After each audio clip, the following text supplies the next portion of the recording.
está enganchada con un chavetero al eje. Además, voy a estar, hablando burdo, retorciendo el eje para que, digamos, pueda transmitir esa potencia a través del chavetero. Más o menos se entiende. Ojo que es una pregunta, puede haber una pregunta de esto, la diferencia entre un eje y un árbol.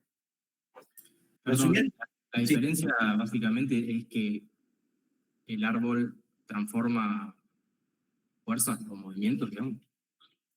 El árbol, preguntaron si la diferencia es básicamente que transforma fuerza. Sí, transforma, pero fundamentalmente transmite fuerzas de torsión. Haced de cuenta un trapo de piso que yo lo estoy escurriendo. Bueno, entre una punta y la otra yo estoy retorciendo el trapo. Y entonces esa fuerza de rotación, estoy transmitiendo un momento torsor, un momento de fuerza, una energía a través del eje. Del árbol. Que en el eje no se realiza no existe esa torsión. Solo hay una flexión. Como si fuera una viga estática y se flexiona para abajo, el eje no está girando el eje, gira lo que está arriba del eje.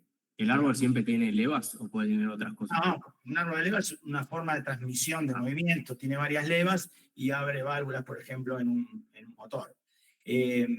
Puede transmitir fuerzas de un engranaje, de una punta a la otra, una polea en la punta, que es lo que vamos a ver ahora, y del otro lado sale un engranaje que hace mover otra cosa. Y eso es un árbol, porque está transmitiendo potencia.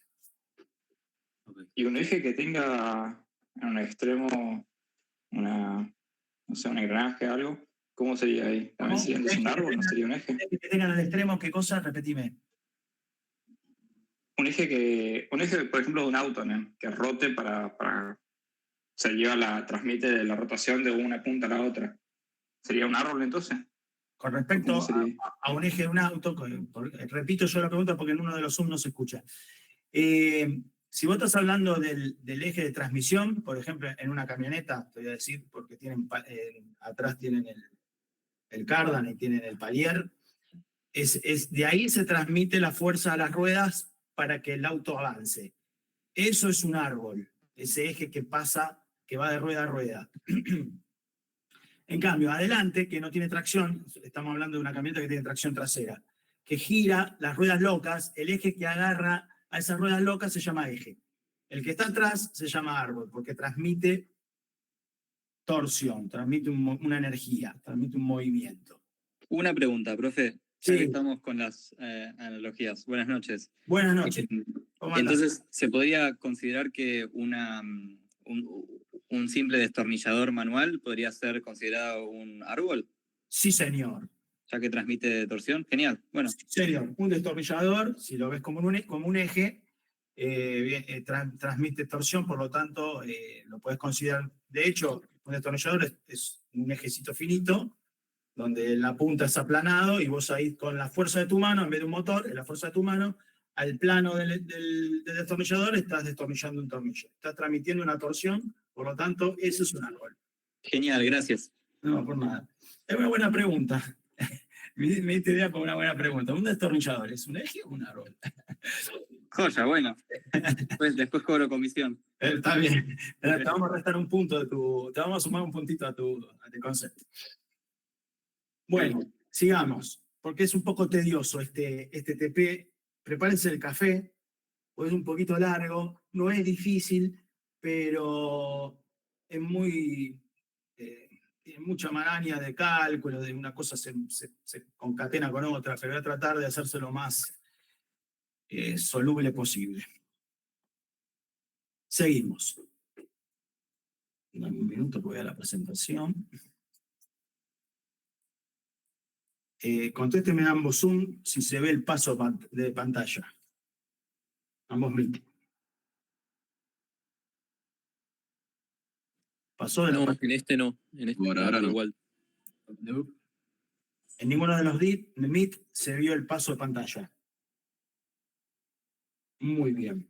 Ya empecé. Creo que cuando tenías la pantalla completa no se veía. Sí, vamos a cambiar. Tengo compartido una ventana. Vamos a cambiar. Ay, este Zoom. ¿Cómo es? Voy a compartir la pantalla completa.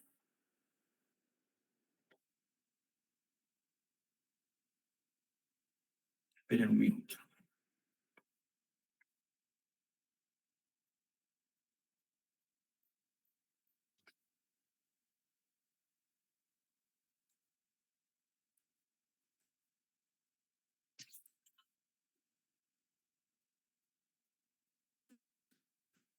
Ahora se va a ver así, pero esperen que ahora comparto. Voy a compartir en el otro. Perdón, un árbol. Básicamente vamos a estar diseñando un árbol con esta forma similar. No va a tener esa estría adelante, pero va a tener rebajes. A diferencia del TP anterior, que calculamos el diámetro de un eje liso, todo enterito, acá tenemos varios rebajes. ¿Por qué? Porque lo que explicaba al principio con la diferencia entre eje y árbol. Y como tenemos fuerza de torsión, entonces acá van a trabajar fuerzas combinadas y hay rebajes donde van a trabajar tensiones del material. Entonces los cálculos son más complicados. Como va a tener chaveteros y demás, vamos a ir viendo de a poco. Ustedes van a tener que diseñar, le vamos a dar los largos, van a tener que diseñar los diámetros de todos estos rebajes. No es exactamente igual a esta figura, porque es una foto, pero es similar. Y vamos a eso. Bueno, dice acá que siempre existen esfuerzos combinados, los que les explicaba antes. No se los expliqué, perdón. El árbol tiene además la flexión. El eje tiene la flexión sola. Y el árbol tiene la flexión y la torsión. Por lo tanto, hay esfuerzos combinados. Por lo tanto, es un poco más difícil calcular. Acá que me dice que los esfuerzos de torsión son constantes, que no hay, lo vamos a calcular con el eje que gira para un solo lado, que está transmitiendo fuerza para un solo lado. Porque si el eje frenaría y arrancaría para el otro lado, estaría sufriendo mucho más ese material. Entonces no lo vamos a complicar tanto, no hay esfuerzos invertidos. Vamos a ver uno que gira para un solo lado, que va a tener engranajes y va a tener una polea de transmisión. Y tampoco hay esfuerzos de compresión, o sea o tracción, que el eje no se estira, no hay fuerzas axiales, y ni se comprime, no hay fuerzas axiales. Solo un par torsor. Se puede llamar torque, se puede llamar par motor, par torsor, momento torsor. Tiene varios nombres, pero lo más común es que hablemos de torque. Es la palabra que más suena. Bueno, y acá dice que, que las cargas actuantes, cómo se van a distribuir, eso se lo vamos a dar nosotros. No lo van a tener que posicionar como en el TP anterior, que ustedes posicionaban y de acuerdo a cómo posicionaban, iba cambiando las fuerzas de flexión y por lo tanto también cambiaba los diámetros de eje. Acá le vamos a dar delimitado dónde va cada componente. ¿Qué es lo que vamos a hacer primero? Todos estos pasos que yo voy a explicar están en el TP, los detalla, hay una explicación de cómo resolver el TP, porque la idea no es que se vuelvan locos, sino la idea es que comprendan a la hora que tengan que calcular un eje, agarren esta guía, y puedan diseñarlo.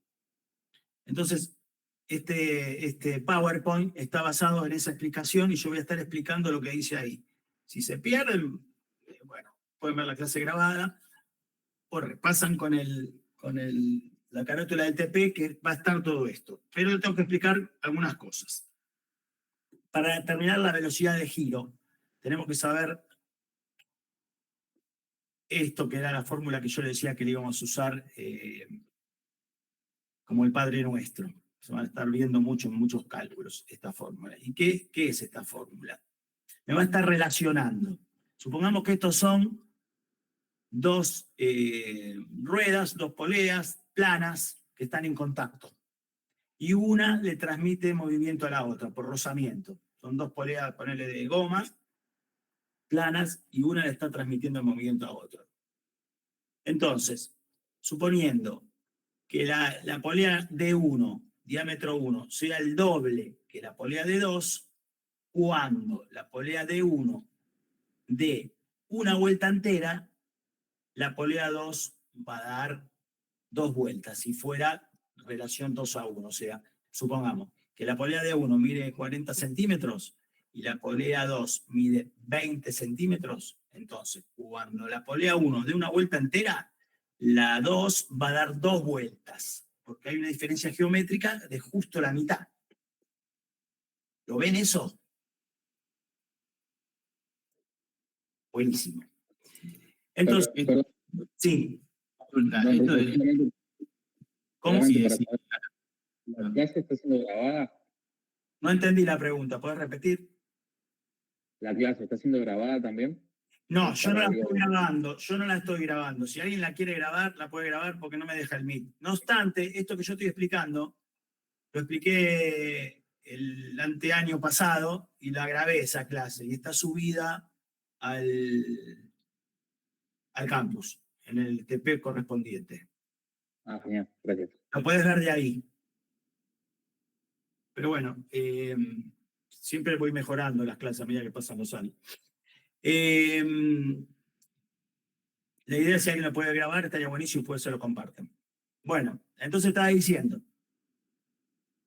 que si la polea más grande es el doble que la segunda, la de 2, va a haber una relación 2 en 1. Entonces, esa relación, yo divido el diámetro de la polea 1, 40 centímetros, dividido el diámetro de la polea 2, 20 centímetros, 40. Dividido 20 me da 2. Ese 2 es la relación de velocidad y se representa por una letra I latina. Relación de velocidad I igual a 2. Por la polea D1, yo tengo conectado el motor, estoy suponiendo, ¿no? Que sería la entrada del movimiento. Y por la polea 2 es la que está arrastrando la polea 1, sería la salida del movimiento. Por estos términos hay que tenerlos claros. Por donde entra el motor es entrada y por donde sale el movimiento es salida. Supongamos que es al revés, que la entrada del motor, la que transmite el movimiento, es de 2 y la que es arrastrada es de 1.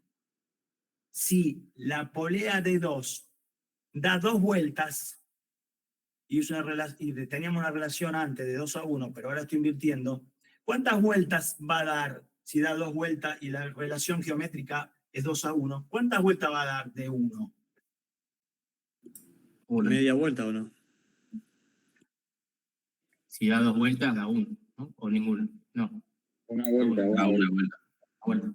Todas las respuestas son correctas. Si da 2 vueltas, va a dar 1. Si da una vuelta a la de 2, va a dar media a la de 1. Perfecto.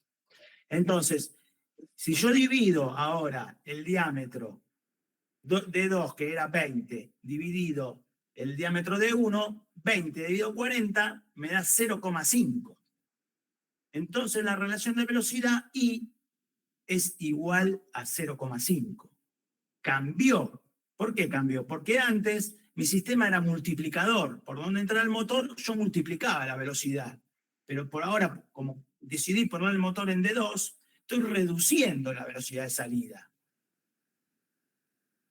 Entonces, para un caso, la relación de velocidad es 2. Y para el otro caso, la relación de velocidad es 0,5. Este número 2, 0,5, no es una medida, es una relación, es adimensional.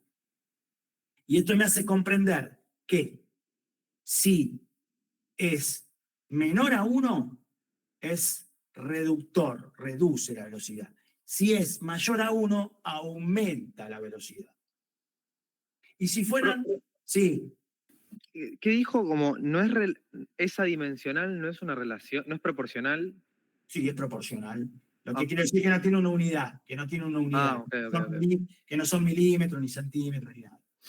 Eso quise decir con adimensional. Es una relación de velocidad.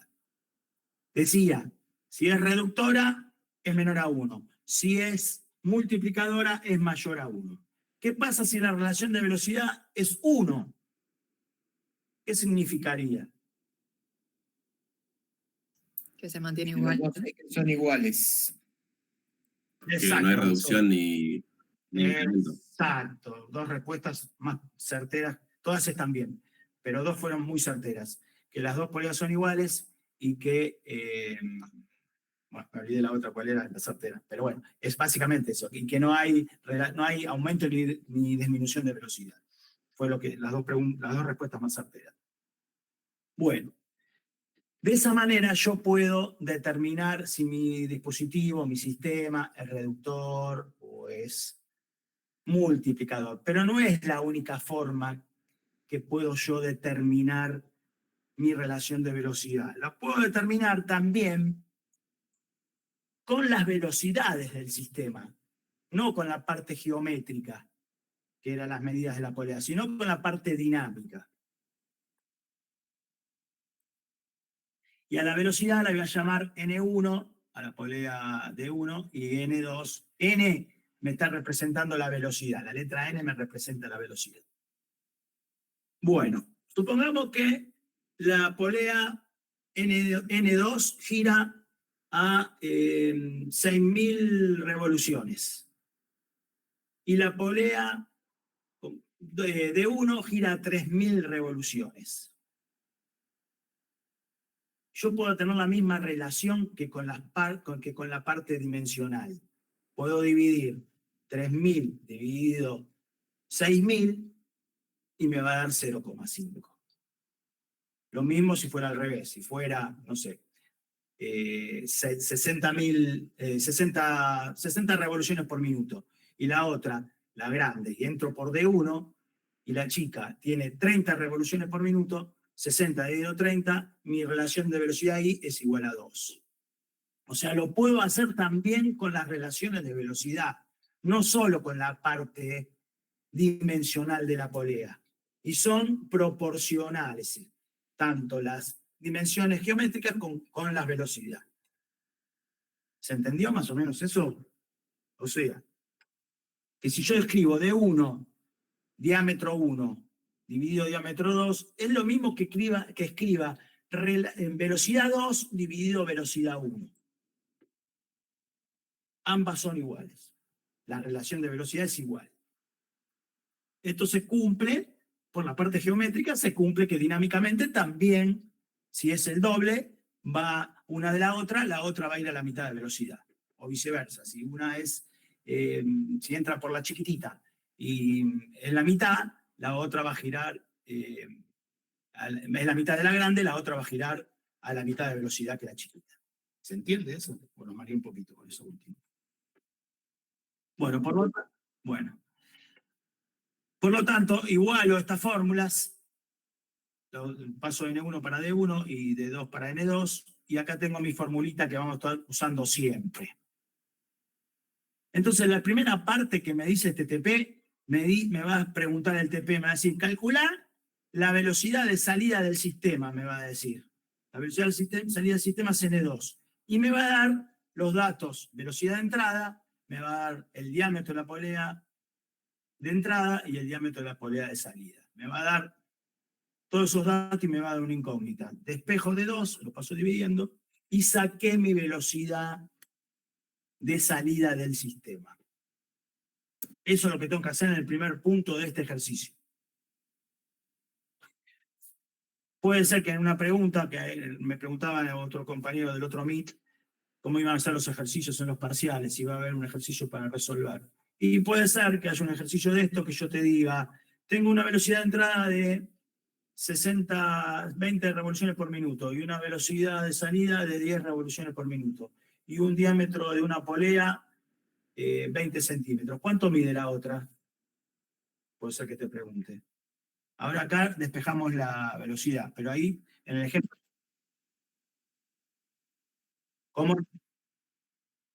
¿Cómo repetime? ¿Qué? Claro, te voy a dar 3 datos y uno lo despejas. Ya sea te pregunte la velocidad o ya sea te pregunte la dimensión de la polea. ¿Está claro? Bueno, sigamos, no por nada. Si algún alumno del otro Zoom no escucha la pregunta, tal vez con mi respuesta se da cuenta de cuál era la pregunta. Si no, me paran y me dicen, si no entienden algo de lo que estoy respondiendo.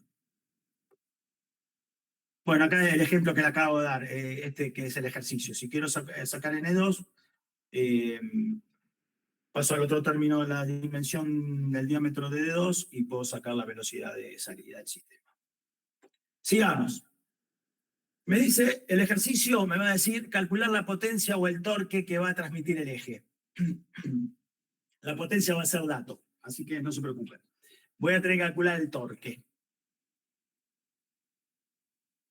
Me va a dar dos fórmulas, el TP me va a dar dos fórmulas, que son fórmulas dadas. Vamos a escribir las dos fórmulas primero. ¿Y qué significa? La primera fórmula, que está en HP, es igual a la fuerza que hace el sistema por el radio de la polea, por las revoluciones que acabo de averiguar, dividido 6.300, que es un factor de conversión. Pero como esta fórmula de potencia en HP me da parámetros en libras y en pulgadas, nos marea un poco. Entonces nos vamos a inclinar por usar la fórmula de potencia en kilowatts, donde los valores son decimales y me da la fuerza en kilos. Vamos a usar la fórmula de la derecha. Bueno, explicamos bien lo que era torque con el destornillador, que me preguntó alguien me preguntó cómo era la fuerza, el torque, a qué se refería el torque, y acá lo vamos a estar viendo en fórmulas, ¿no? Cómo se calcula el torque. Con esta potencia, con esta fórmula, puedo calcular el torque. ¿Por qué? Porque el torque es una fuerza por una distancia. El clásico ejemplo es la llave francesa, o cualquier llave fija. La fuerza que yo aplico en la punta de la llave, por la distancia al centro de mi mano, al centro de la tuerca, es cómo se calcula el torque. O por ejemplo, la manija de una puerta. Si yo abro la puerta, giro la manija, la fuerza de donde está mi mano hasta el centro donde gira la cerradura, esa fuerza por esa distancia, hasta el centro, donde está mi mano hasta el centro de la cerradura, es el torque. Y así se calcula el torque. El torque es una fuerza de rotación.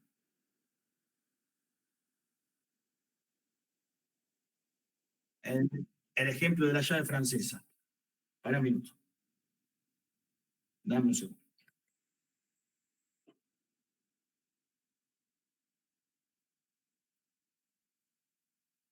Vamos a cambiar pantalla.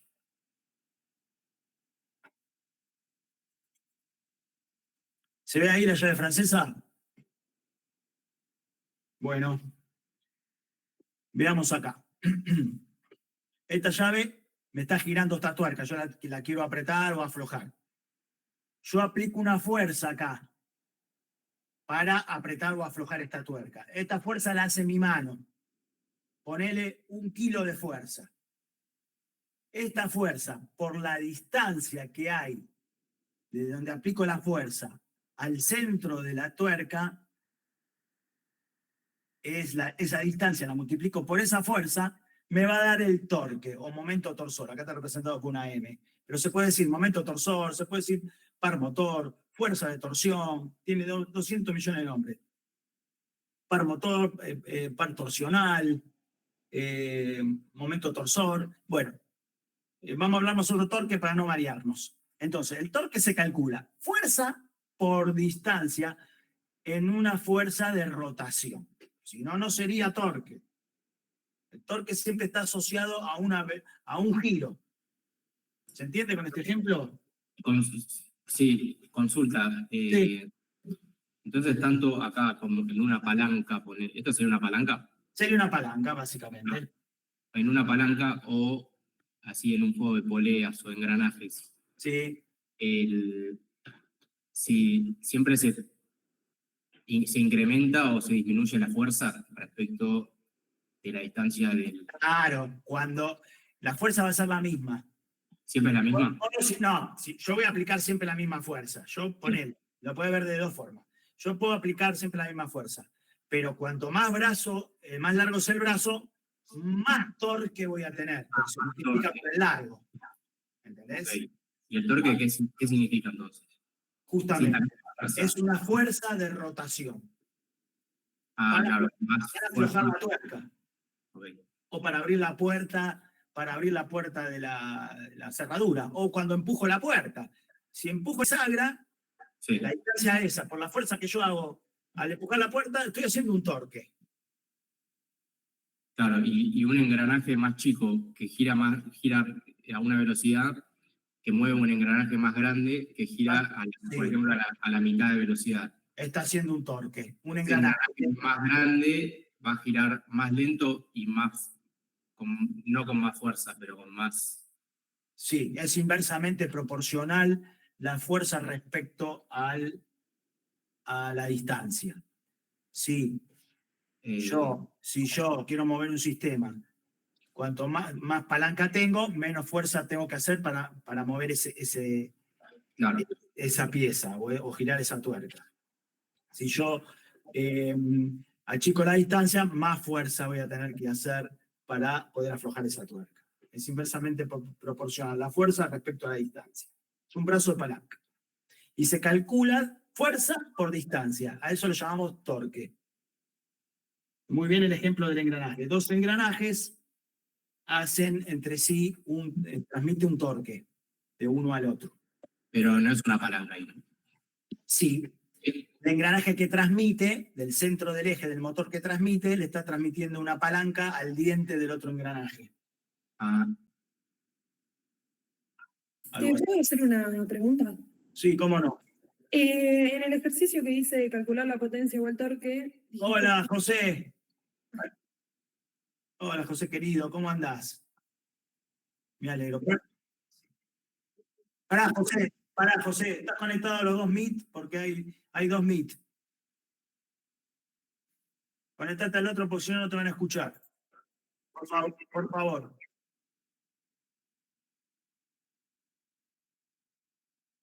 Pará. Porque si no, no van a escuchar lo que vos explicás, José. Te paso al WhatsApp el otro link. Para un minuto. Bueno, entra al campus, hay un botón al lado del otro. Entra al campus, en el TP, hay un botón al lado del otro. Haz un clic en el otro botón. Haceme el favor. Bueno, pará. Aguantá. Dame un segundo.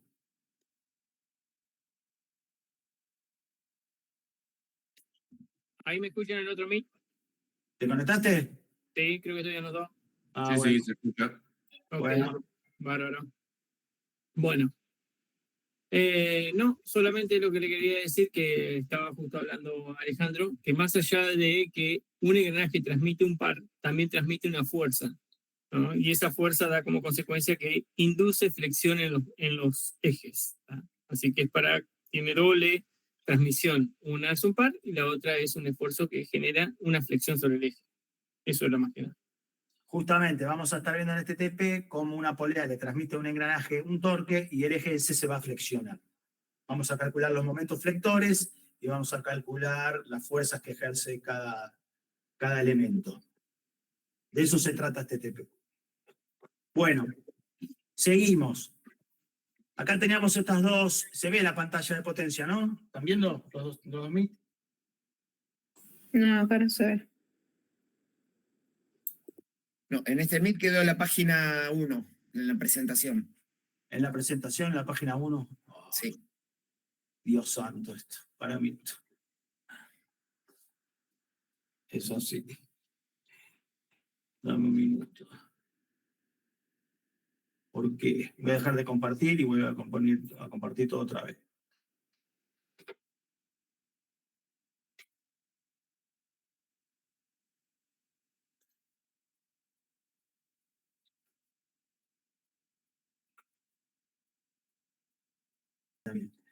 O sea, el concepto de la física dice que la potencia, la fuerza no se crea y se destruye, solo se transforma. En un sistema, la potencia se va a transformar en pérdidas de entrada en la salida, pero la potencia, o sea, la energía siempre se va a mantener en el universo, digamos. Pero es una realidad que físicamente, prácticamente, yo no voy a tener la misma potencia a la entrada y la salida, pero como dice José, a fines teóricos es exactamente la misma, porque si no nos volvemos locos. Sigamos. Bueno, ya de acá, de esto pueden despejar el torque, que es un dato que me va a pedir el TP. Vamos a usar esta fórmula, la fórmula de kilowatts. Sigamos. Bueno, acá me dice determinar el diseño de los componentes, transmisión de potencia, dispositivo, especificar ubicación. No la van a tener que especificar, eso se lo vamos a dar nosotros. Pasen por alto este punto. Vamos a tener que diseñar un eje. Acá es liso, pero a fines teóricos, el eje va a tener una polea, el amarillo es un apoyo de rodamiento, o un rodamiento, lo del medio es un engranaje, y lo de la punta es otro rodamiento. Vamos a estar diseñando esto, pero con distintos diámetros. Acá el engranaje dice ángulo de presión 20 grados. Después vamos a ver qué es eso. Y por qué nos va a incidir. Básicamente vamos a estar diseñando este eje. Bueno, como decía José, va a haber momento de flexión en el eje. Y tengan en cuenta que cuanto más largo el eje, obviamente más flexión, obviamente voy a necesitar, si el eje es más largo, voy a necesitar mayor diámetro. Entonces, acá lo que me dice es que yo siempre tengo que optimizar dónde posiciono los rodamientos para que haya menos flexión, acortar el eje lo más que pueda en mi diseño para poder minimizar el diámetro del eje. Si reduzco el diámetro del eje, tengo menor peso en mi dispositivo, tengo esa ganancia, tengo menor costo, porque sale menos el material. O sea, el diseño no es porque sí, le pongo un eje así, es en una empresa que fabrica, no sé, colectivos, obviamente va a tratar de diseñar los elementos que resistan y que sean lo más económicos que se puedan poner, siempre y cuando resista el mecanismo, ¿no? Entonces es muy importante el diseño mecánico. Sigamos. Bueno, acá dice especificar de qué manera van a estar fijados los rodamientos, las poleas, los rodamientos. Bueno, sí, los rodamientos van a tener un tope. Básicamente este es el eje que vamos a tener que diseñar, con todos estos diámetros. Igualmente nosotros lo vamos a guiar cómo delimitarlos. Por ejemplo, la polea pueden poner acá está dibujado un Seger, pero pueden poner un tetón con un prisionero. Ahora lo vamos a ver mejor. O sea, nosotros vamos a orientar cómo fijar las piezas, no se dan problema por esto. Acá, en este dibujo, me están indicando, me da vuelta la polea y acá me muestra la polea de frente. Y acá me muestra el engranaje y el engranaje que está atrás. El C es el engranaje que está transmitiendo, el B le está transmitiendo al C.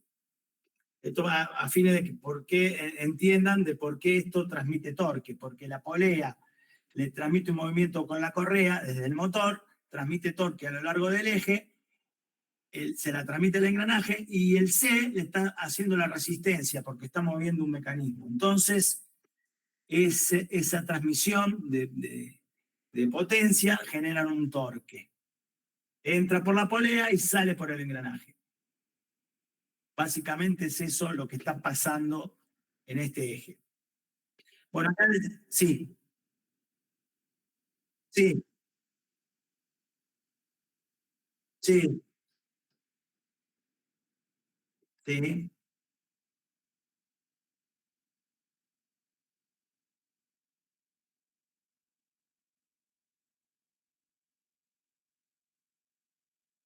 Exactamente.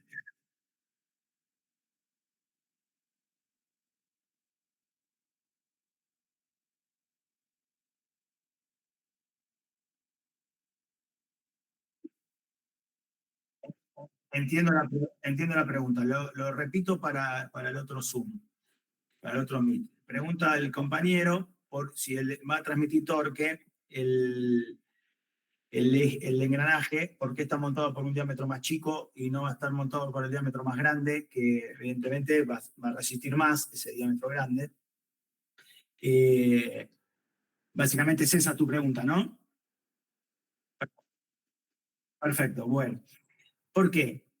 Primero, ese diámetro donde está el engranaje yo ya lo calculé para que sea el mínimo posible para que me resista y no se parta. Arranquemos por ahí. Yo ya diseñé el mínimo posible. Más para abajo me juego. Puedo hacer que el eje se me flexione, me rompa, se me corte. Lo que pasa es que acá, para poder delimitar, en este caso en particular, y en general todos los ejes son similares, le necesito generar un tope al engranaje para que no se me desplace. Del lado de adelante, tiene la línea azul tiene una ranura Seger. Ahora vamos a ver qué es, para los que no saben lo que es un Seger, ahora más adelante vemos lo que es un Seger. Es una especie de seguro que me va a hacer que el engranaje no se me mueva axialmente hacia la derecha. Y hacia la izquierda le genere un tope de eje. Podría generarle otro Seger del otro lado para no crecer el eje y gastar en material. Pero ¿qué pasa con la ranura Seger? Debilito el eje. Ahí estoy realizando una concentración de esfuerzos que al final, en vez de favorecer el costo o el peso, estoy desfavoreciendo la resistencia del material si yo le genero más ranura Seger. Entonces me conviene, por una resistencia del material, generar topes mecánicos del mismo material y no agregarle. Está bien, vos decís, le puedo hacer un tetón al engranaje, un tetón reducido, y ahí le pongo un tornillo que lo apriete, válido, puede ser válido, pero lo que pasa es que a veces los engranajes hacen tanta fuerza que un tornillo no es suficiente para que no se te desplace. Si el engranaje fuera, esto es un engranaje recto el que vamos a ver, pero si el engranaje fuera un engranaje, puede ser recto oblicuo o puede ser helicoidal, o sea que es inclinado el diente respecto a la cara del frente, eso genera fuerzas axiales. Cuando el engranaje engrana uno con el otro, me lo tira para el costado. Entonces un prisionero no me va a aguantar. Entonces le tengo que generar topes mecánicos. Y es una buena solución generar un tope creciendo un poquito el eje. No necesariamente, esto es un dibujo, tiene que ser excesivamente grande, con tal que tenga, no sé, 2 milímetros por lado, ya el engranaje o la polea o el rulemán, vos fíjate que los rulemanes amarillos también están topando sobre el otro diámetro. Con 2 milímetros de diferencia ya no se me va a ir para el otro lado. Entonces tiene una explicación mecánica funcional, por qué le genero ese diámetro más grande en el medio. Profe, ¿puedo hacer una consulta? Sí, cómo no, por nada. Me imagino que para fabricar el eje vos partís de un eje del diámetro mayor y se mecaniza para reducir el diámetro. Parto del diámetro, voy repitiendo para el otro mismo. Sí, parto del diámetro mayor y voy reduciendo a los otros diámetros. Sí, ¿cuál es la pregunta? Material del eje vas a consumir lo mismo. Voy a consumir lo mismo respecto a qué comparación. O sea, te va a salir lo mismo comprar un eje, porque digo, lo que sea desperdicio, eso va a ser desperdicio, no lo puedes usar. No, el desperdicio es desperdicio. Pero te permite reducir el tamaño de las piezas que van montadas sobre ese eje. Esa es la reducción de material, porque si no, ¿para qué lo disminuís? ¿Por qué lo hago todo derecho, me decís vos? Claro, si el costo del material va a ser el mismo, incluso más caro, porque va a tener que manejar más. ¿Por qué lo hago todo derecho? Y bueno, porque la fuerza por ahí, digamos, donde está el rodamiento, ahí en el del centro no tengo torque, y en el de la punta tampoco tengo torque. Ahí no necesito dimensionar el eje, porque ahí no va a haber torque. En el rodamiento de la punta no va a haber torque, en el de la derecha. ¿Por qué? Porque dijimos que el movimiento entra por acá, se transmite todo a lo largo de las fibras del eje y sale por acá. ¿Para qué le voy a hacer el diámetro más grande al rodamiento? Lo reduzco, bajo peso, pongo un rodamiento más chico porque esta carga de este rodamiento más chico me soporta. ¿Para qué le voy a poner un rodamiento más grande? Si puedo poner un rodamiento más chico y me sale más barato el rodamiento. O sea, puedo hacer un eje todo derecho, pero bueno, ahí un poquito lo que expliqué antes. ¿Cómo genero topes? Podría llegar a diseñar el engranaje, que este eje me resista la fuerza de este engranaje, pero por ahí le tengo que poner un rulemán más grande, ni necesariamente. Este rulemán no va agarrado en nada, va a una caja portarrodamiento, tengo que crecer la caja rodamiento, portarrodamiento. Tiene su razón de ser a niveles físicos mecánicos. las reducciones de los ejes. Está bien, igual la pregunta, está bien, ¿por qué no lo hago todo derecho? Yo me imaginaría lo mismo, pero necesito generar topes, necesito, y esos topes obviamente me van a generar mayores diámetros. No sé qué más responderte para convencer. No, después me quedó una duda de lo que dijiste del tetón, no sé qué es el tetón. Sí, para. A ver si adelanto. Dame un minuto que adelanto acá. ¿Ves esta polea? Sí. Esto que sobresale para afuera es un tetón. Ah, Y ahí le pongo un prisionero. Prisionero no es un tipo con rayas en el pecho, es un tornillo, se llama prisionero porque no deja mover axialmente. También puede ser de torque, pero generalmente es mucho el torque que hace y se va, no alcanza a resistir la fuerza de la rosca para que no se me gire la polea sobre un eje. Realmente tienen un chavetero. A esto se le llama tetón porque es un tetón que sobresale de la polea y ahí lo mismo lo puedo hacer en el engranaje, ¿entendés? Para generarle, no sé, un distanciamiento. Puedo generar un tetón acá y con ese tetón hago tope el rodamiento, no necesariamente en el eje. Ahí puedo diseñar un eje entero, en este caso, y al mismo engranaje le hago el tetón y ahí hago el tope de rodamiento. El diseño es infinito. Bueno, volvamos para atrás. Estábamos acá. Decía que, bueno, que acá tenemos ¿alguna otra pregunta? ¿Se entendió lo último que me preguntaste? ¿Por qué no sí, todo sí, Es una cuestión de diseño, de costos, de diseño, de beneficio mecánico. Básicamente el resumen es eso. Bueno, 5 me va a pedir ya lo dijimos al principio, me va a pedir calcular el torque que ejercen cada uno de los elementos. El torque que va a ser la polea y el torque que va a ser el engranaje. ¿Y de dónde sale? De la fórmula, ya lo explicamos. Esto lo expliqué al principio cuando presenté estoy repitiendo, cuando presenté la fórmula. Siempre va a aumentar torsores en el punto de ingreso de la potencia y en el punto de salida. Para los demás puntos del eje, el momento torsor es nulo. O sea, detrás del engranaje, el rodamiento no va a tener momento torsor, porque se entra por la polea que está en la punta y sale por el engranaje que está más atrás. Como el rodamiento no ofrece ninguna resistencia, gira libre, el rodamiento de la derecha, el último, ahí no está generando torque. Acá está dibujado. Entra.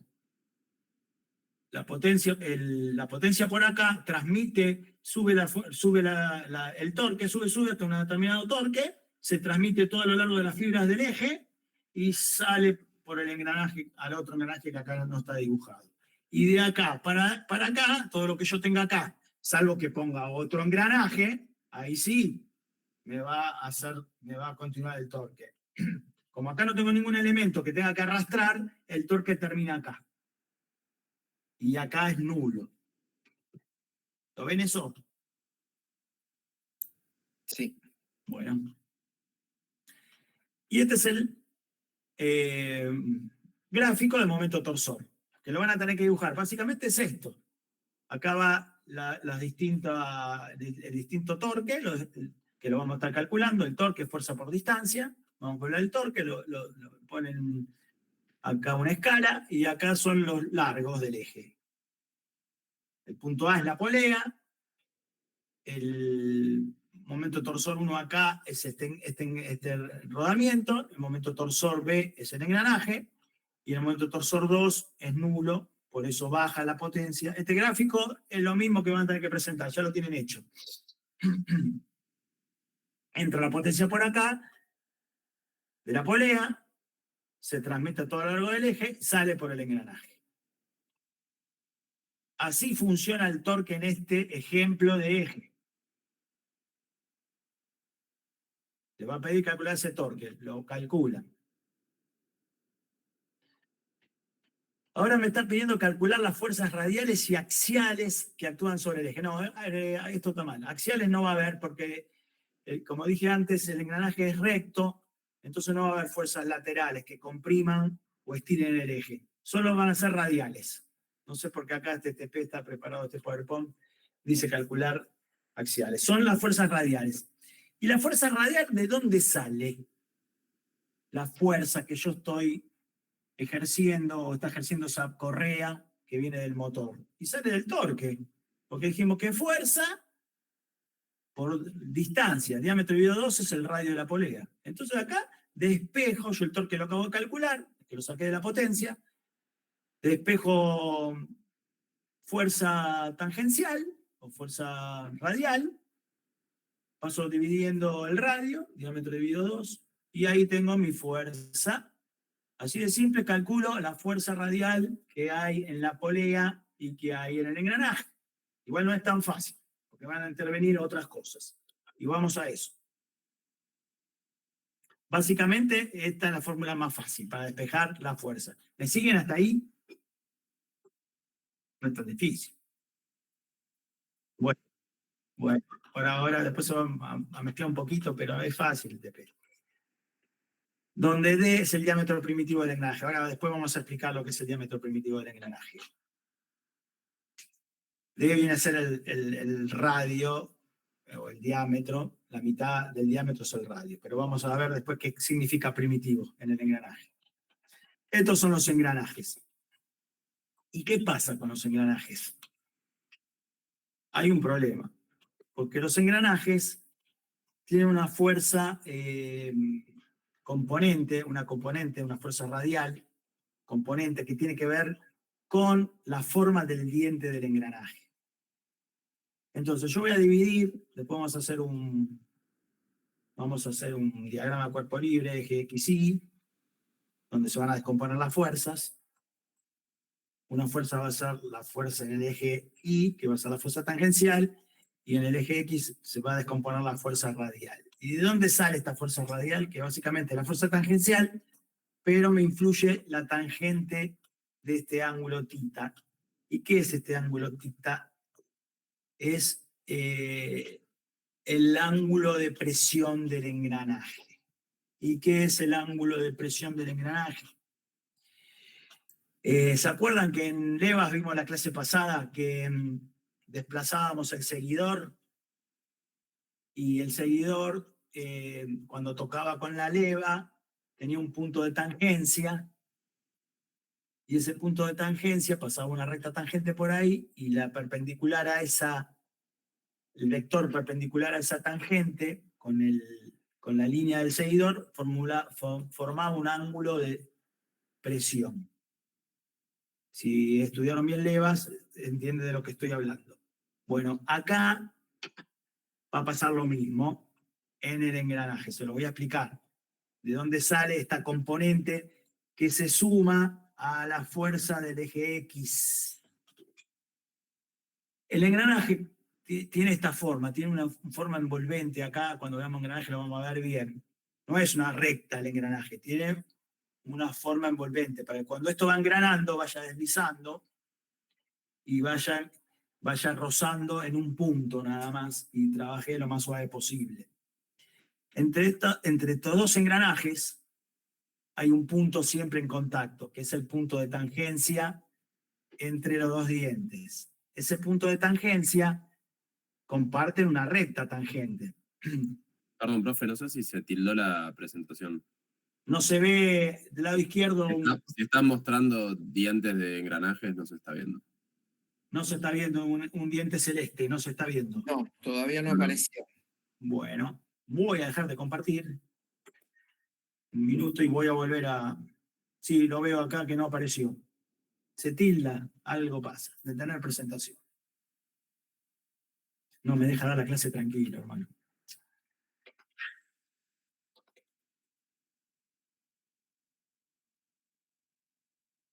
Un segundito. Se quedó tildado. Párenme siempre, por favor, porque yo por ahí sigo y...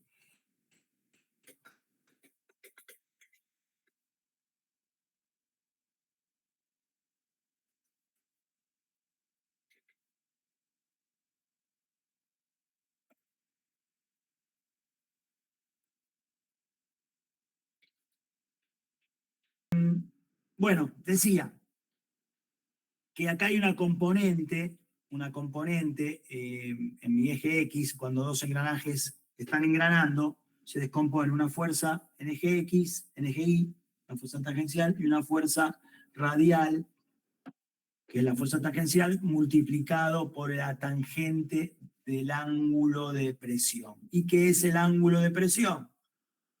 Cuando hay dos engranajes trabajando, que están engranando, comparten un punto de tangencia. Tienen una forma así, envolvente, que se le dice el envolvente del perfil, porque este diente, a la hora de trabajar, necesita tener un punto de contacto, no es una recta, porque si no se engranaría, es así cóncavo.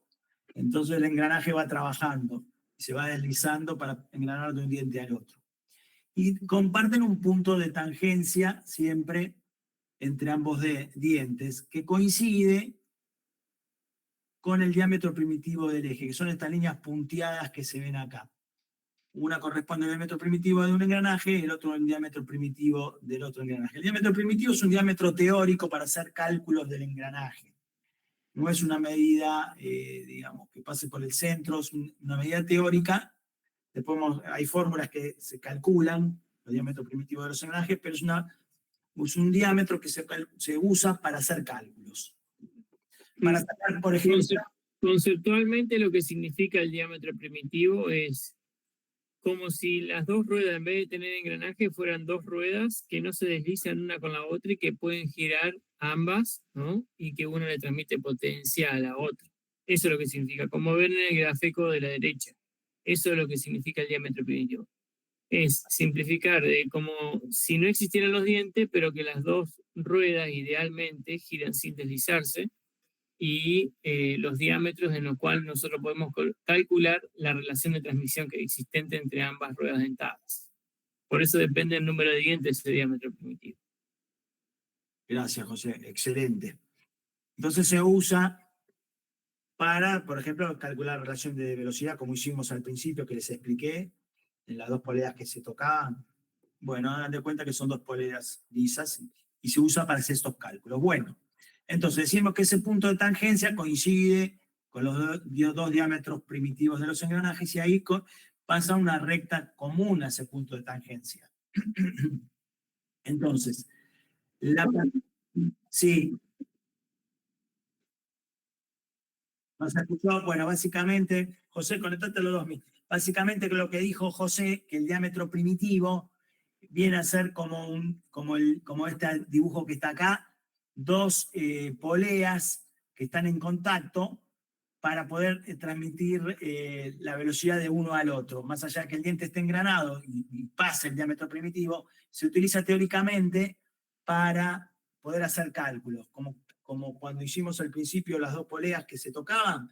Bueno, los engranajes, como transmiten potencia de uno al otro a través del diente, ese diámetro primitivo se utiliza para hacer cálculos teóricos. Básicamente dijo eso. ¿Lo querés repetir, José, o no? Básicamente dijo eso. Bueno, sigamos. José, cuando acote, acordate de a ver si tenés los dos micrófonos abiertos. No, el tema es que cuando entra un Meet me cierra el otro. Porque tenés que copiar sí, cuando entras un Meet te cierra el otro. Tenés que copiar la dirección en el navegador y abrir una hoja de navegador y copiar la otra dirección a otra hoja de navegador. Si no, se te abre uno y se cierra el otro. Abrí uno, copiá el link, abrí el otro y lo que copiaste pegarlo en una hoja, en una pantalla, en una solapa nueva del navegador. ¿Me expliqué? Sí. Bueno, gracias. A mí también me pasaba eso. Bueno, esa recta tangente que está ahí, que comparten los dos engranajes, si yo determino la normal a esa recta tangente, o sea, la perpendicular a esa recta tangente, respecto al vector de la fuerza tangencial, que viene a ser esta, el eje y estos dos vectores me forman un ángulo. Y ese es el ángulo de presión del engranaje. Generalmente no me acuerdo ahora el número, si 2 y pico, no me acuerdo el número, pero no varía de ahí.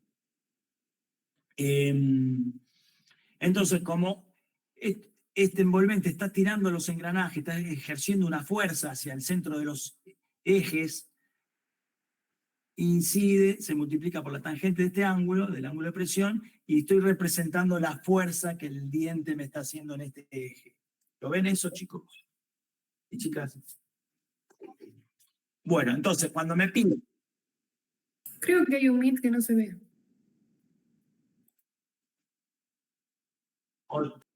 Llamado tita de presión, que básicamente es la fuerza que los dientes de los engranajes me están transmitiendo por la forma del diente y digamos que hace una fuerza radial hacia el eje.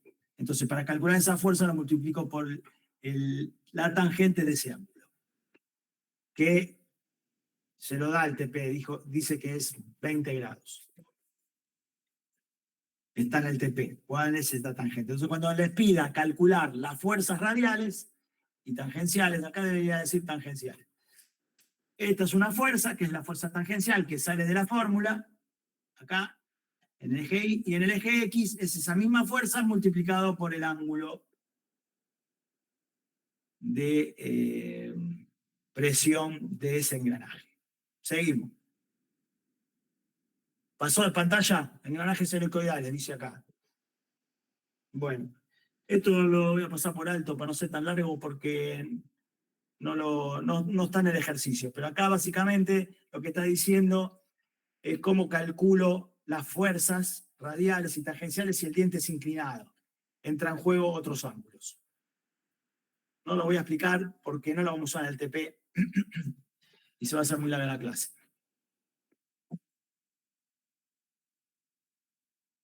Coronas para cadenas, es un ejemplo que da acá. Nosotros vamos a estar usando la fuerza en una corona y una cadena se calcula de la misma forma. Si acá hay un pedal de bicicleta, ¿entienden? Si acá hay un pedal de bicicleta, la fuerza que hace mi pie por la distancia al centro del pedal es el torque. Y si yo quiero despejar la fuerza de mi pierna, paso el radio que hay, o la distancia que hay de mi pie al centro, lo paso dividiendo al torque y saco la fuerza de mi pierna. Eso es lo que me está diciendo acá. Lo mismo para las correas. La correa tira acá y el radio que hay del centro de la polea a donde está tirando la correa es mi torque. Pero no es tan fácil en este caso. Hay otros factores que intervienen. ¿Y cuáles son?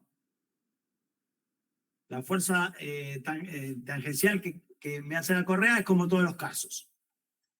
Pero se le va a sumar las fuerzas la fuerza de fricción en el eje que depende de la suma de las fuerzas de la correa. La fuerza 1 y la fuerza 2. Esto está haciendo una tracción. Y se va a sumar esa fuerza al torque que me transmite esta polea. Básicamente, hay un parámetro que es un coeficiente, que lo multiplico por ese coeficiente, que es 1,5, y calculo. Esto es teórico, chicos, tampoco es tan preciso. Yo le tengo que sumar, lo tengo que multiplicar a la fuerza tangencial, le tengo que multiplicar por 1,5, que es el coeficiente que me suma las fuerzas que hacen estas correas. Cuando veamos correas vamos a ver mejor todo esto. Por ahora quédense con esto, porque vamos a ver correas y cadenas. Pero se complica más. ¿Por qué? Acá yo lo tengo en línea recta, en este ejemplo. Pero el TP me va a decir que el motor está puesto a 30 grados de la polea de salida, digamos, del motor al eje. El motor sería la que manda, que estaría acá. Y manda a la polea que está en el eje. Y está inclinado 30 grados. Entonces hay una descomposición de fuerza de estas correas. Entonces, también voy a tener en cuenta que para calcular la fuerza en el eje X y el eje Y, lo tengo que multiplicar por el coseno de ese ángulo y por el seno de ese ángulo. En el eje X y en el eje Y respectivamente. Entonces, la fuerza tangencial se le multiplica por la sumatoria de estas fuerzas, por este coeficiente que me da el TP para sumarle las fuerzas de la atracción de las correas, y se multiplica por el coseno. Una vez que lo saqué, lo multiplico por el coseno de esa inclinación de ese ángulo en el eje X y por el seno en el eje Y. Ahora vamos a ver por qué todo esto. Porque yo voy a tener que calcular ahora, ¿se acuerdan cómo hicimos en el TP anterior? Tengo que calcular las reacciones. ¿Por qué quiero calcular las fuerzas que hay en las reacciones? Porque no las tengo. Yo acabo de explicar cómo determino las fuerzas en el engranaje, que es el B, esto es el eje. Esto negro que se ve acá es el eje. B es el engranaje, A es la polea. Y acá R1 es la reacción 1 y R2 es la reacción 2, que son los rodamientos. Entonces yo no sé, este cuerpo está en equilibrio, gira en equilibrio. Para que gire en equilibrio, que no haya una aceleración, la fuerza en el eje Y y en el eje X tiene que compensar las fuerzas en el eje Y y en el eje X de los rodamientos, para que quede en equilibrio. ¿Se acuerdan lo que hicimos en el TP1? Que hicimos la sumatoria de las fuerzas igual a 0 y la sumatoria de los momentos igual a 0 para determinar las reacciones. Bueno, acá vamos a hacer lo mismo. Lo que pasa es que acá solo no hay flexión en este eje. También está la torsión. Tengo una fuerza combinada. La de flexión y la de torsión. Tengo una fuerza combinada. Entonces se complica el cálculo. Bueno, entonces para poder discernir cuánto valen estas reacciones, tengo que hacer la sumatoria de los momentos igual a 0, y la sumatoria de las fuerzas igual a 0, y la sumatoria de los momentos igual a 0, tanto en un eje como en el otro. En el eje Y, vean acá, en el eje Y y Z, que es donde voy a tener los largos, y en el eje X y Z, donde voy a tener los largos. Primero lo hacemos en el eje Y, Z. ¿Se va viendo el paso pantalla? Bueno, vamos todavía. Sí, sí. La sumatoria de las fuerzas es igual a 0. Quiere decir que se compensan. Esto quiere decir que la fuerza de los dos, de la polea y del engranaje, es igual a la fuerza de las reacciones, 1 y 2. ¿Cómo determino la sumatoria de los momentos acá? Voy a determinar la sumatoria de los momentos para anular una reacción y después ir a la fórmula de arriba y ver cuánto vale la otra. ¿Por qué hago la sumatoria de los momentos? Y porque anulo una reacción. Entonces, ¿cómo lo hago? Y tengo una sola incógnita. ¿Cómo lo hago? Me paro en la reacción 1. Me paro acá en la reacción 1. Miro la polea A. Polea A, arbitrariamente digo que en este sentido antihorario es negativo. Veo que esta fuerza se mueve el momento en sentido antihorario. Entonces le digo que es negativo. ¿Qué veo? Una fuerza por una distancia. ¿Qué distancia? 15.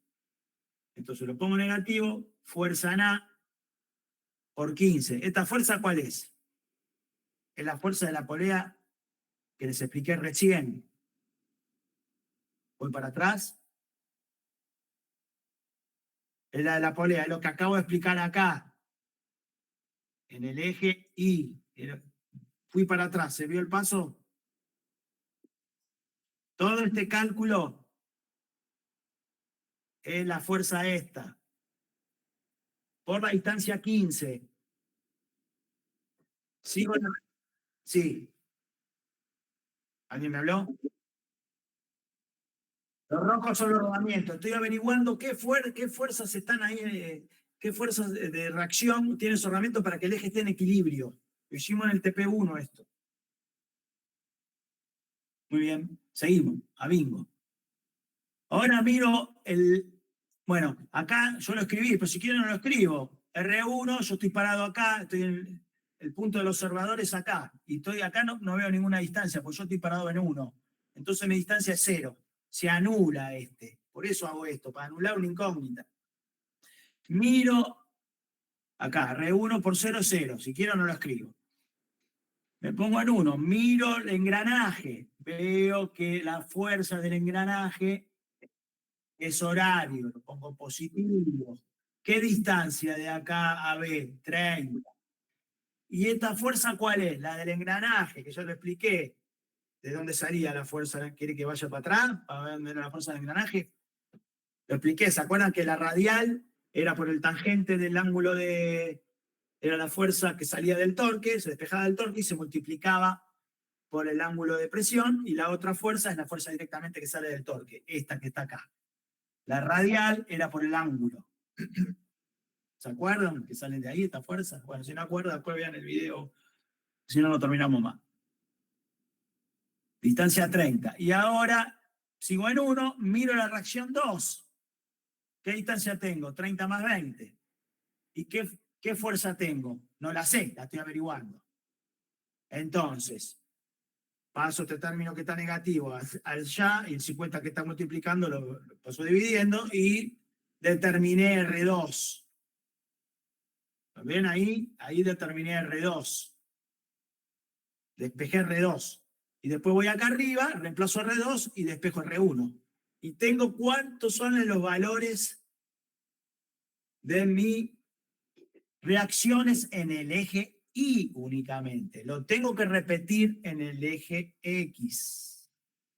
No lo voy a hacer todo otra vez. Lo acabo de explicar. Pero ¿qué pasa? Repiten todo lo mismo acá en el eje X. Pero acá hay una combinación de fuerzas. Y esa no es la fuerza real, es la resultante de las dos fuerzas. Para yo saber qué fuerza hay acá. ¿Y cómo saco esa resultante? Bueno, lo hago por Pitágoras. Pongo que la fuerza resultante es la reacción 2 en X al cuadrado, más la reacción X, más la reacción Y al cuadrado, raíz cuadrada. Y determino la resultante de esta fuerza. Esta es la fuerza de mi reacción 2. Lo mismo hago para reacción 1. Y lo mismo hago para B. Estas reacciones las estamos averiguando porque después voy a tener que calcular los momentos flectores, como hicimos en el TP1. Sí. Para hacer lo mismo, no sé si están preguntando en otro mismo. Pará. Perdón, el que habló, pará, porque me hablan, hay dos MI y uno no escucha al otro. Mi 1, el que termina en BMO. Hable ese. Ahora se callaron los dos. Los callé a los dos. Bueno. ¿El otro cuánto tiene? 100. Hable el que tiene 100 integrantes. Se murió. No habla ahora. Pregunto yo, entonces. Preguntamos el que hay 40 integrantes. Dale. Cuando... No, pará. Por favor, Dios, sacame de este lío. Hable que hable el de 100. A ver, hable el de 100. Hable. Hola. Sí, hola. Te escucho. Para hacer lo último que hiciste de la resultante con las otras... o sea, con el engranaje, con la polea y con el otro rodamiento, lo que hacemos es reemplazar en las otras ecuaciones y mover el término hacia el otro lado y hacer el reemplazo ahí. Lo mismo en el plano XZ, lo mismo que hice en el plano YZ, lo haces en el XZ. La sumatoria de las fuerzas y la sumatoria de los momentos para hallar las resultantes en ese eje. ¿Eso es lo que me preguntan? Sí, pero digo, la fuerza, ponele, la fuerza resultante en B. Sí, hago Pitágoras. Esos dos valores los reemplazo en la otra ecuación, con los valores que me dio el anterior. ¿En qué ecuación lo querés reemplazar? Digo, Todavía no- ponele, ahora estamos calculando la R2. Con Sí. R2 lo reemplazamos en el otro y terminamos de sacar el... No, para averiguar la resultante, ya la averiguaste individual antes de sacar la resultante. Averiguaste la fuerza resultante en un eje, la fuerza resultante en el otro, ahí reemplazás para sacar la otra reacción. Reemplazás en la sumatoria de las fuerzas para averiguar la reacción faltante, R1. Y después sacás la reacción total con Pitágoras. Ok. ¿Entendiste? Eso es Sí. lo que me preguntabas. Sí, era eso. Perfecto. Ahora sí, el de 40. Disculpame, te pido mil disculpas.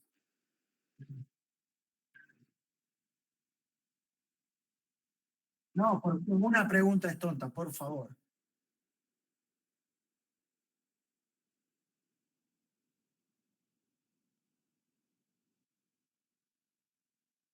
Claro.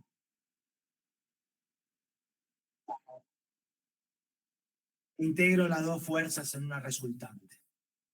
Perfecto. No, vale la pregunta. Lo que preguntaba es si con Pitágoras, ¿qué hacía si estoy integrando las dos fuerzas? Las estoy integrando, lo estoy haciendo una sola. Las estoy componiendo. Para un resumen así en general, ¿qué es lo que sucede? Las fuerzas que son generadas por el engranaje y la otra por la polea, o ambas fuerzas, están en diferentes planos. Entonces, para simplificar y poder recalcular, lo que se hace es, se trazan dos planos, en realidad son tres. Se traza el plano YZ y después se traza el plano XZ, ¿no? O las reacciones de vínculos en Y y las reacciones de vínculos en X, y se descomponen las fuerzas en esas dos reacciones de vínculo.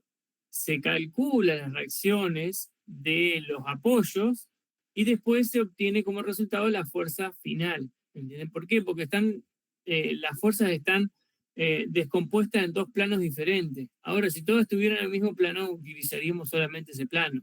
¿Entienden? Esa es la gran diferencia, que por qué tenemos que descomponer la fuerza en este caso. Excelente resumen, gracias, José. Seguimos a bingo, chicón. Bueno. En el TP puede haber una tabla. Disculpame, Alejandro, una consulta más. ¿Tiene algún sentido la fuerza esta resultante? ¿Importa que tenga la flecha hacia algún lado o no? ¿Cómo si tiene la flecha hacia algún lado? No, nosotros vemos una fuerza resultante que es producto de dos fuerzas. Sí. Ahí la fuerza R2 y R2X y 2Y, las dos apuntan hacia el centro del eje. Sí. ¿Okay? Sí. ¿La fuerza resultante tiene algún sentido o no? Ah, ya entendí. ¿Cuál es la fuerza del sentido? No, el sentido, bueno, acá es lo que explicó José, teóricamente, el eje está girando y acá estamos buscando dos planos teóricos para saber cómo es esa composición. Sí. El eje está girando, está teniendo una fuerza de rotación. No es que hay una fuerza vectorial en un solo sentido, el eje está rodando. Igualmente, hay una aclaración, ahí no sé si los dos grupos están interconectados, escuchan ambos las preguntas. El tema es si las fuerzas tienen un sentido. Uno, primero, para calcular lo que hace es una suposición del sentido que tienen las fuerzas. Si a vos te dan el resultado un signo negativo, quiere decir que la suposición que vos hiciste es inversa. ¿Entendés? Vamos a suponer que vos decís que todas las fuerzas que van hacia arriba son positivas y las que van hacia abajo son negativas. Una suposición estoy diciendo, ¿ok? No quiere decir que sea este el caso.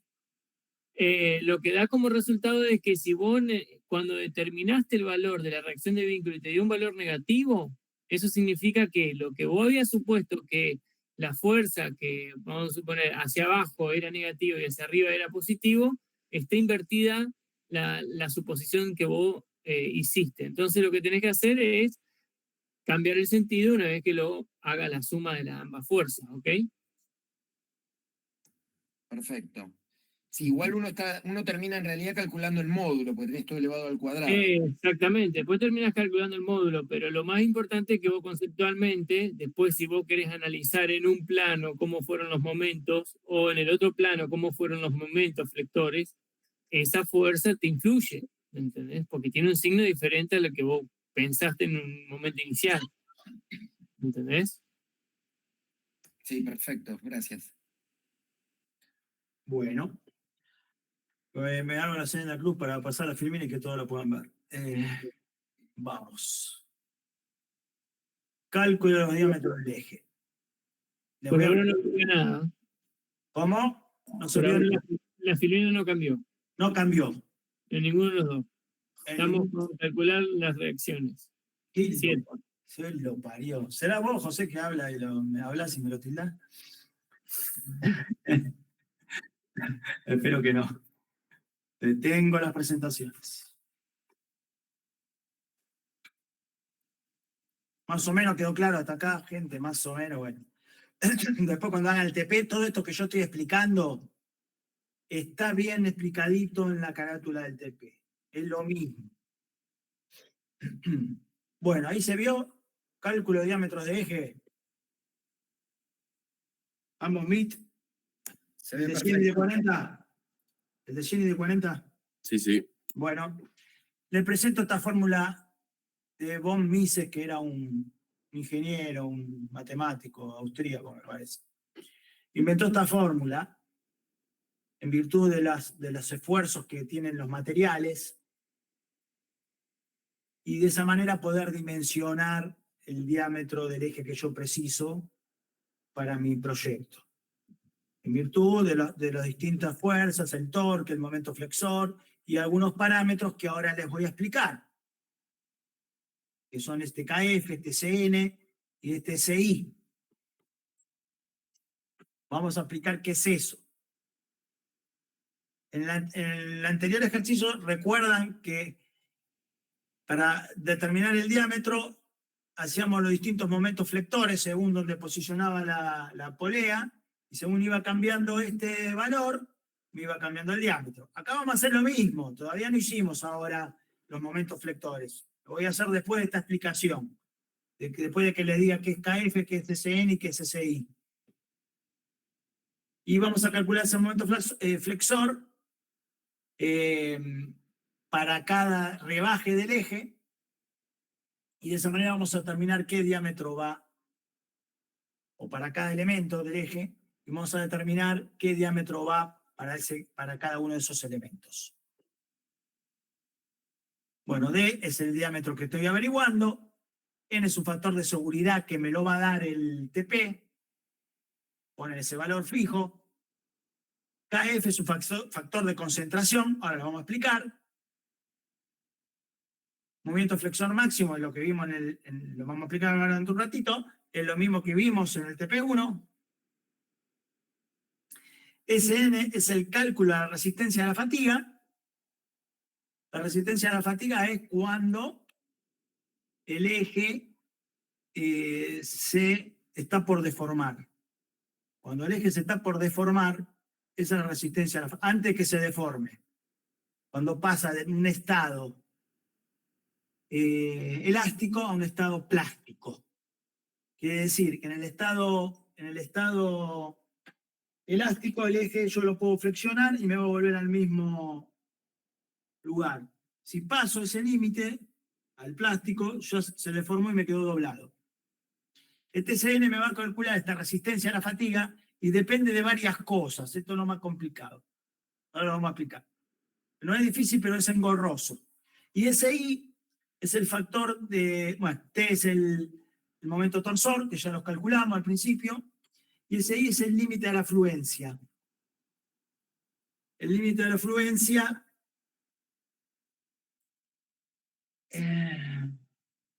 ayúdame con el límite de la fluencia, José. ¿Qué era? No, perdón, el de la fatiga es antes de que el eje se me rompa. El de la fluencia antes que se me deforme, si no me equivoco. Después chequeamos bien. En realidad, el límite hay dos cosas. Uno, el límite de la fluencia es cuando el material, al deformarse, pasa al límite elástico, ¿no? Sí. Eso es el límite de elasticidad, y después pasaría al límite de la fluencia cuando el material, una vez pasando ese límite, se empieza a estirar por más que yo no le siga aplicando más carga, sino que la misma carga lo sigue estirando el material. Ese es el límite de la fluencia. Entonces el límite de la fluencia coincide con el estado plástico del material. Exactamente. Después, el cálculo de resistencia a la fatiga no es ni más ni menos que se utiliza o límite de fluencia o se utiliza el límite elástico relacionado, ¿no?, con la variabilidad de cargas, en donde te da como resultado que es mucho menor que el límite de fluencia o que el límite elástico. ¿Por qué? Porque lo que pasa es que cuando uno tiene un material como el acero, tenés ese material que no es totalmente homogéneo su estructura molecular interna, sino que son uniones de granos o pequeños granos que están unidos por, vamos a decir, como pequeñas enchapaduras de carbono y moléculas de acero, o de hierro, mejor dicho, moléculas del acero está compuesto por carbono y hierro. Entonces, la unión esas que son entre carbono y el hierro da como consecuencia que se hace un material más duro, pero a su vez da como resultado de que si nosotros tenemos variabilidad de cargas, al no tener una estructura homogénea, esas pequeñas uniones se van rompiendo con el tiempo por la variabilidad de carga, y eso da como consecuencia de que el material se está cortando internamente y nosotros no lo vemos, hasta que en un momento se corta el todo. ¿Entiendes? Es como, vamos a suponer, yo tengo un eje que trabaja a una cierta fatiga, que varía la carga, como es el caso que estamos dando ahora, ¿no? Entonces empieza en un pequeño extremo o en un lugar donde no hay homogeneidad de la estructura molecular, se empieza a romper esas uniones moleculares, después eso se transforma en una fisura que no se ve, salvo que hagamos unos tratamientos de líquidos penetrantes, bla, bla, bla, bla, o estudios que se hacen de no rotura, y empezamos a ver que se empieza a fragilizar. Cuando queremos acordar, por ahí podemos llegar a tener a la mitad de la sección y no se estiró el material, pero sino que se rajó o se hizo una fisura hasta la mitad de la sección. Y después, en el final, cuando se rompe como si fuera un material frágil, ¿entiendes? Como si quebrara una tiza, una cosa así, ¿tá? Para que lo interpreten más fácilmente. Esa es la diferencia entre fatiga y lo que es el límite de fluencia. El límite de fluencia es un estado donde yo le agrego carga, cada vez más carga y cada vez más carga, y el material se deforma. El otro es una tensión donde, o resistencia, que resiste la fatiga. Por encima de eso ya empiezo a tener problemas que empiezan a aparecer fisuras, ¿ok? Puede ser una, puede ser varias. Lo que pasa es que normalmente aparece, me doy cuenta cuando una ya falló, y tal vez tuvo muchas fisuras a su vez. Esa es la gran diferencia entre una resistencia y la otra. Bueno, diste cátedra, José. Todo esto, la ley de Hooke lo estudia. ¿Vieron? Hay un videíto, si lo vieron, cómo se hace la probeta y se estudia cómo se van deformando los materiales. Véanlo eso. Está en el calendario. Bueno, sigo. Gracias, José. Sigo. No se movió. No se movió. Puta madre. Bien.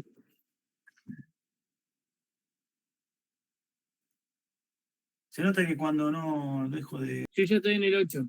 El punto 8. Seleccionar el material del eje para obtener valores de esfuerzo de la fluencia, SI, y el esfuerzo máximo de la tracción, SU, valores de tabla. ¿Dónde están estos valores?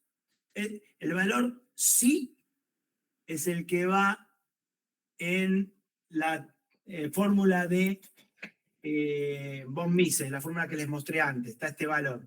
El valor SU está dentro del SN, de la fatiga a la fluencia. Este valor es un componente de todo eso. Ahora lo vamos a ver. ¿De dónde salen estos dos valores? Bueno, primero me va... ahora les muestro. Vamos a calcular el SN, donde sale, este está metido acá adentro. Y vamos a calcular el KF, que también es cosa de es parte del factor que incide en la fórmula, y vamos a ver qué es esto. Ahí lo vamos a ver. Básicamente el KF son esfuerzos de concentración. Ahora lo vamos a ver. Primero vamos al valor SU y SI. Salen de esta tabla. ¿Estás en la tabla, José? Valor de resistencia máxima, según tabla número 1.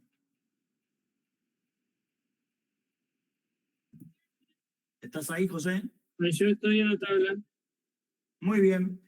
El TP me va a decir qué material voy a usar para ver estos valores. Yo directamente acá se lo escribí, chicos, para no sobrar locos. Me va a dar un IC 1118 y me voy a fijar el valor SU en kilogramos centímetros cuadrados y el valor SI, que está también en kilogramos centímetros cuadrados. Lo voy a sacar de acá. ¿Para qué? ¿Cómo me manejo con esto? Bueno, voy a tener esta otra tablita, dureza en Brinell, y de acá voy a sacar el porcentaje de límite a la fatiga, un porcentaje. ¿Cómo determino este porcentaje de límite a la fatiga? Bueno, entro por el eje del material que me pide, en este caso me pide para 1118, 56, 5.624 kilogramos sobre centímetro cuadrado, lo busco, lo encuentro acá y lo cruzo con el mecanizado o con la parte de cómo me pide el TP que yo tengo que darle terminación a ese eje. Si me pide un polido espejo, si me pide un polido esmerilado, un mecanizado común. ¿Por qué esto influye? Y porque supongamos que ese es un mecanizado bastardo, no rápido. Ese mecanizado me va a dejar rayas en el eje. Es como si tuviese ranuritas tipo rosca todo a lo largo del eje, y el día que haya una concentración, una fatiga, va a partir por esa ranura. No es lo mismo que esté pulido espejo el material, la superficie, que tenga este socavado en su superficie. Es parte de lo que le acabo de mencionar, de que hay un cambio estructural, ¿entiende? Entonces esas moléculas hacen que no sean totalmente estables, dando como consecuencia el comienzo de las fisuras. Exacto, ya hay como lo estoy dañando al eje en ese mecanizado. Entonces ahí no están las moléculas parejas en su superficie. Entonces ahí me influye. Entonces, ¿cómo busco ese porcentaje de límite de la fluencia? Bueno, por el material lo cruzo, el TP me va a decir si es un pulido espejo, si es un pulido esmerilado, si es un mecanizado. Yo, como soy muy bueno, ya le digo que es mecanizado y va a dar un valor de 80 por 0,80 se pone 0,89. Porque como no es un valor redondo, hay que interpolar y es un lío, por eso se los digo, es 0,89 este valor CS, que es el porcentaje límite de fatiga, es este valor CS. Sale de este SU cruzado con el mecanizado del material que le voy a hacer y da 0,89. ¿Para qué quiero este porcentaje? Bueno, porque este porcentaje de límite a la fatiga está dentro del SSN, que es la resistencia. El SN era la resistencia a la tracción, si mal no recuerdo. Vamos otra vez para atrás, para que me fijo. El SN es la resistencia a la fatiga, lo que acaba de explicar, que uno era la fluencia y otro la resistencia. El SN es la resistencia a la fatiga y se compone de todos estos factores. Uno es el CS, que es el segundo, que está en verde acá, que es el que expliqué antes. Todo eso lo hago para ponerlo acá, en este valor. ¿Y lo demás qué es? Bueno, SN' es el límite de la fatiga del material para aceros dulces. ¿Y cómo se calcula? Se calcula multiplicando un coeficiente, una constante, por el SU. Lo saqué de la tabla anterior, que era 5.800 y pico. Multiplico ese 0,5 por ese SU que saqué de la tabla anterior y me da este SN'. Son todos componentes que van a depender de este valor final de resistencia a la fatiga. Entonces lo saco multiplicando, repito, esta constante del 0,5 al valor SU que salió de tabla por la calidad del material que el TP me pide. Vamos con los otros. Se ve que ese factor de corrección de temperatura no es lo mismo que un eje trabaje a 100 grados centígrados que trabaje a menos 20 grados centígrados. Las moléculas del material al trabajar con temperatura se distienden. No tiene la misma resistencia que si el eje trabaja en frío, porque hay una expansión de las moléculas por temperatura. Entonces es importante, se tiene en cuenta. Y el TP, ¿qué me dice? Me va a dar a qué temperatura trabaja y yo voy a tener que ver qué coeficiente uso para este valor CB. Si me dice que trabaja a temperatura ambiente es 1, y si me dice que trabaja para más de 200 grados es 0,6. Lo ponen en esta formulita. No es difícil, pero es engorroso. CS lo acabamos de calcular en la filmina anterior, como ya les expliqué. CR es un factor de confiabilidad funcional. El TP me va a decir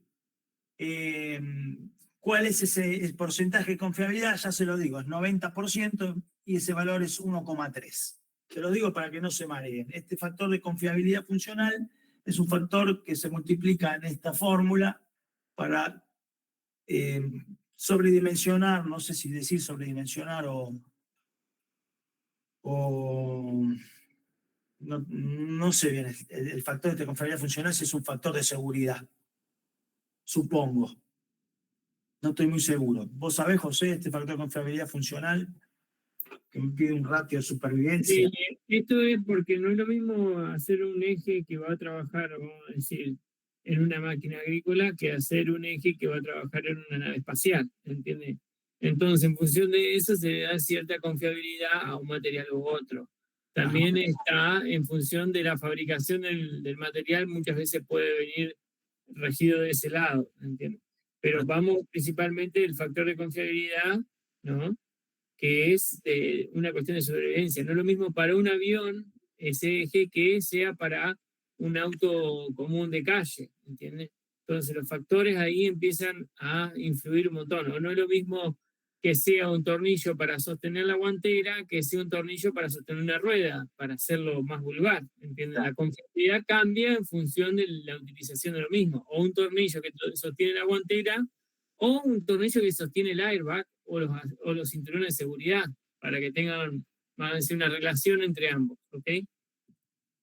Bueno, entonces es un factor de confiabilidad, básicamente. Gracias, José.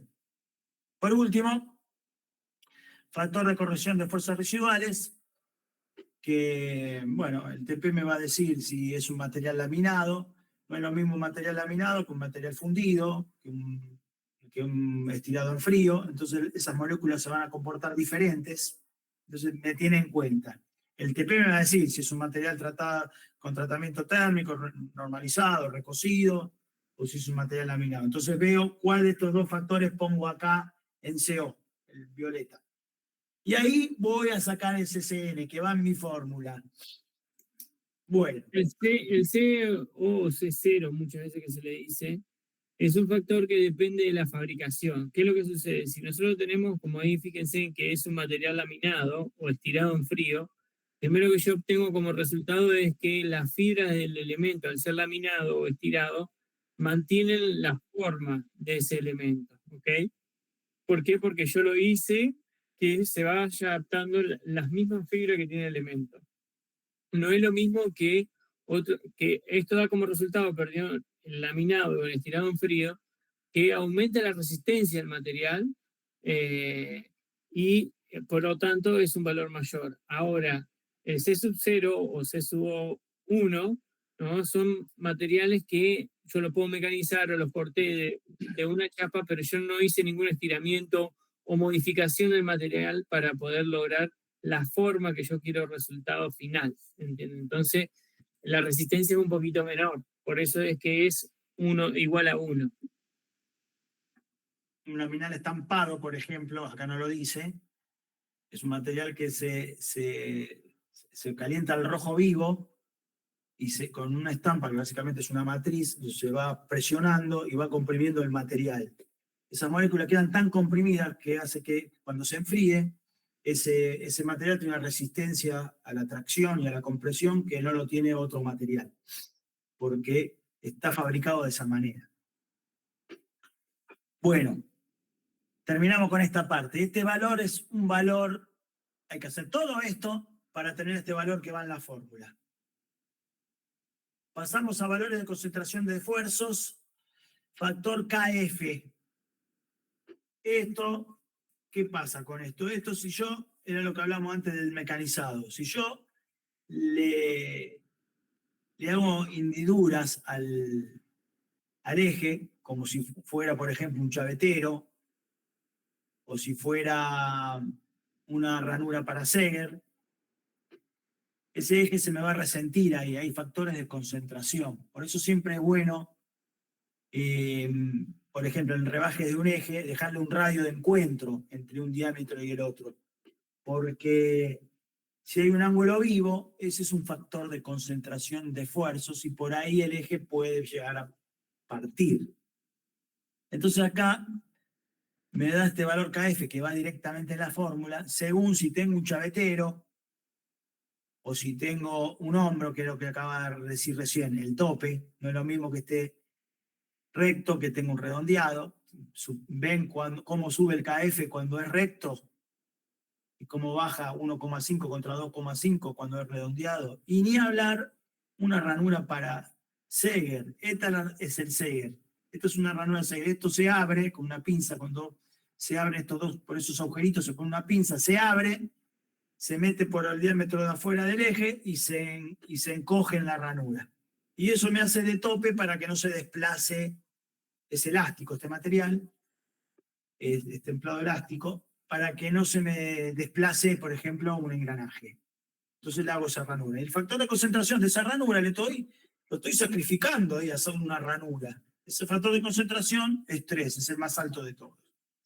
Entonces, según si tenga una ranura cero, o tenga un tope recto, o tenga un chavetero, no es lo mismo chavetero perfil que es recto acá, que es redondeado, fíjense cómo cambia. Entonces voy a poner en KF según cómo sea geométricamente mi eje. Si tiene chavetero, ranura Seger. Esto lo diseñan un poquito ustedes, ¿no? Lo pueden diseñar ustedes. Va a cambiar un poquito el valor del eje, del diámetro, porque va a estar multiplicando por uno más. Yo el año pasado creo que le dije a todos que usen valor 3 para que a todos les den iguales, porque tomo como valor de concentración, pero no sería lo que corresponde. Tomo el valor de concentración peor, entonces ahí yo me aseguro que mi eje va a resistir para los demás componentes geométricos. Yo diría que tomen 3 para el de Seger y tomen el de chavetero. Esto no los tomen. Porque como esto no está diseñado, uno lo pueden diseñar redondo y otro lo puede. Entonces tomen esos dos valores, el del chavetero y el de la ranura Seger. Según si tiene chavetero o ranura Seger, el eje que le estamos proponiendo en el TP. Bueno, ya terminé mi valor KF. Y esto es lo último, gente, y ya prácticamente lo último. ¿Qué me está faltando de la fórmula? El momento flexor, porque ya tengo la N, tengo el KF, tengo el SN, tengo el SI, son todos los valores que pide, y tengo el torque, todos los valores que me está pidiendo esa fórmula de von Mises. Me está faltando el momento flector del eje, la fuerza, cómo se flexiona ese eje por las fuerzas interactuantes que tiene la tensión de la correa y la fuerza que hace el engranaje al transmitir la potencia. ¿Cómo determino estos momentos flectores? Es lo mismo que hicimos en el TP2, perdón, pero como hay fuerzas combinadas se complica un poquito más. ¿Cómo hacemos eso? Vamos al plano IZ. IZ. Lo tenemos que hacer en los dos planos. Primero el IZ. Me voy a posicionar acá. Me voy a parar acá en A.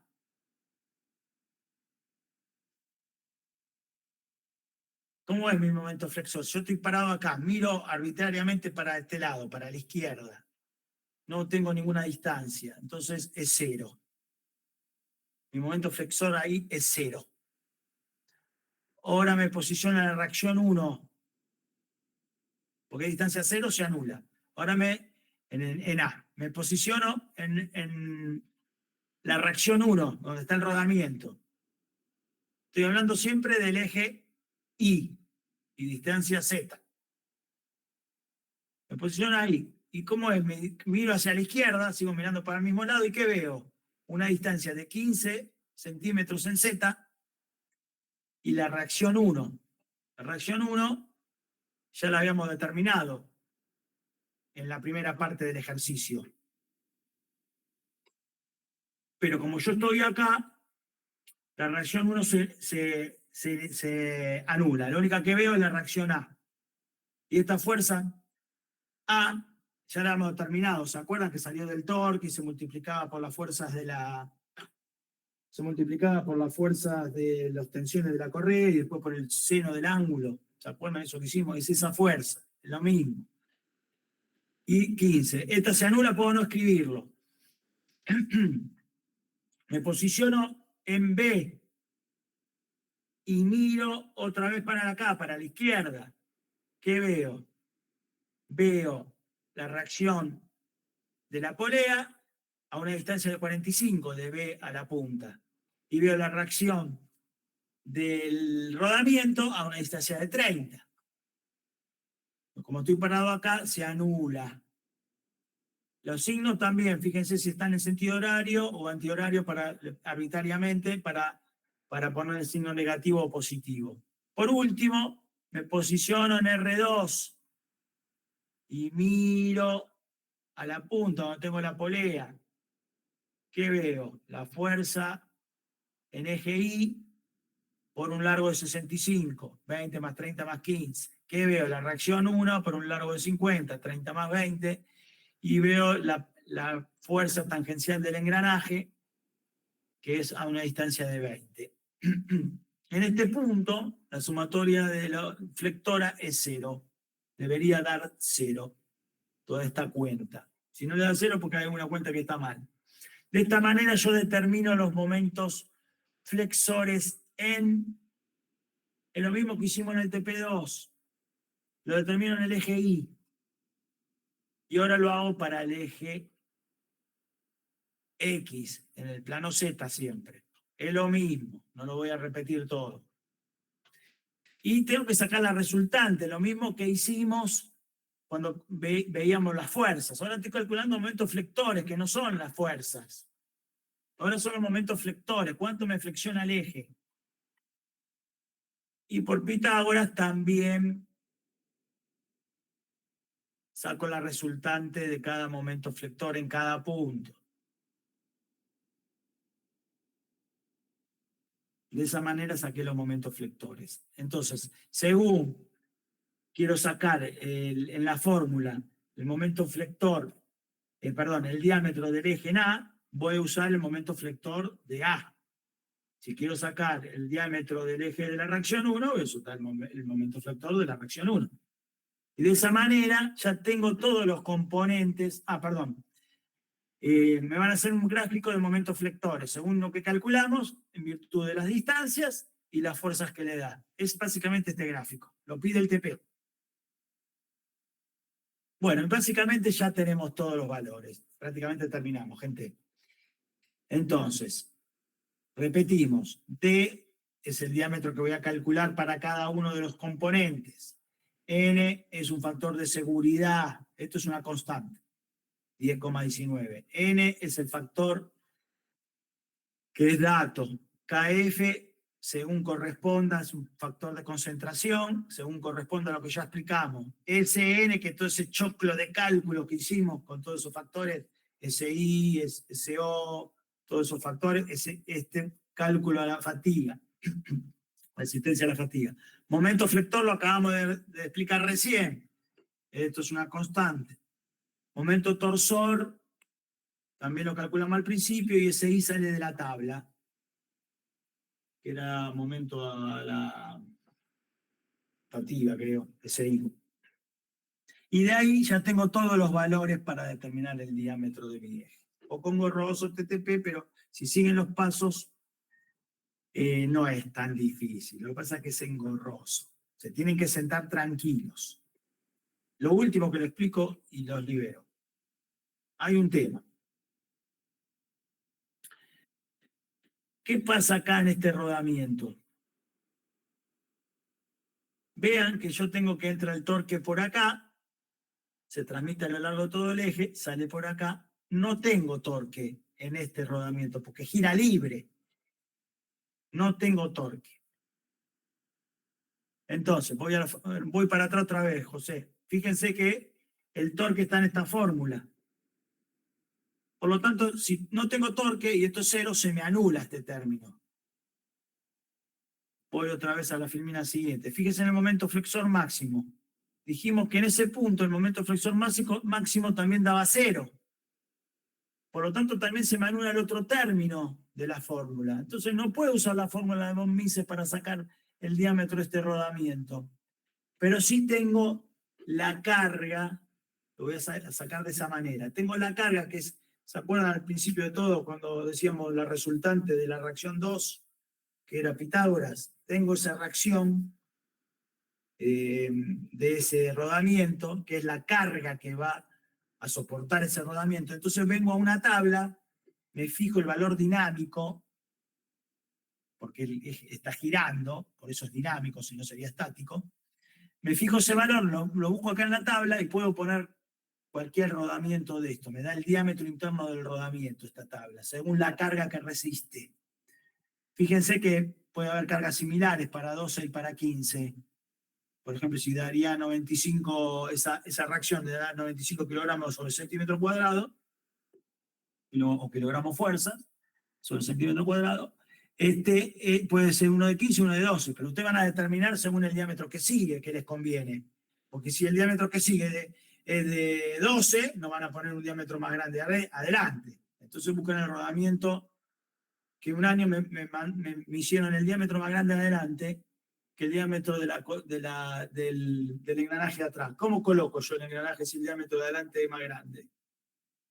Sería una inconsistencia. Entonces, elijan de la tabla, según la carga, qué rodamiento, diámetro, rodamiento interno, que esta tabla se lo va a decir. El valor dinámico que se ve acá. Listo, gente, terminamos el TP. Hay un video subido de una clase similar que explicamos otro año, por si se pierden, reitero. Dejo de compartir. Reitero, el TP, todo esto que yo expliqué está paso a paso. Se sientan en el escritorio, leen punto por punto y es lo mismo que expliqué yo. O sea que, bueno, acá lo explicamos con lujo de detalle.